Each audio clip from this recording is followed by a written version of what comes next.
Hello and welcome to Nikolay's genetics lessons, and today's first question: no motile gametes are found in brown algae. Is it true or false statement? Take a look at this picture.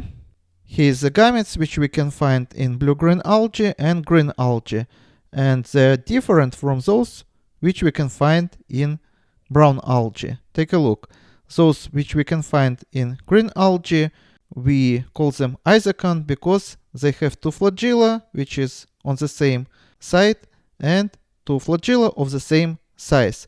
And those which we can find in brown algae, they have also two flagella, but they are laterally inserted and they have different size. And one which is longer also have peculiar construction. It has hairs, and we call it sensory flagella. So in brown algae we can find isogamy when two gametes are of the same size.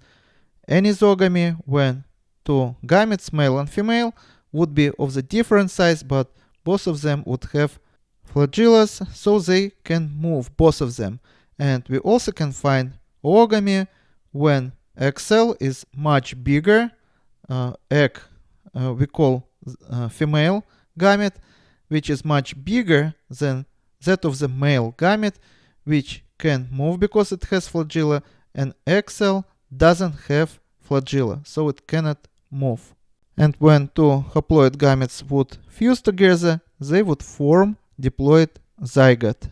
So as you see, the statement no motile gametes are found in brown algae would be false statement, variant B. And next question: the genus Padina is parenchymatous. Is it true or false? Take a look at this picture which shows this alga.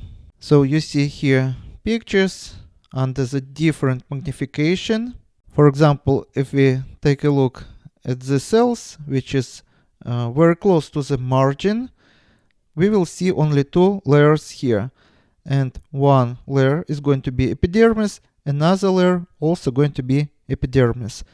But if we go closer to the base, for example, take a look at this picture, we will see here that here is one layer of the epidermis, another layer of epidermis, and parenchyma cells would be such type of cells which usually doesn't have any special function except being filler cells. We usually can find them also in the cortex. Usually they have thin cell walls, and usually they are transparent, so usually they do not photosynthesize, though sometimes we also can find here chloroplasts. Padina is a brown algae. We can find chlorophyll A and C here. Compare, for example, with green algae, where we can find chlorophyll A and B. It also can get calcified on one side, so it would look completely white and not necessarily green or brown.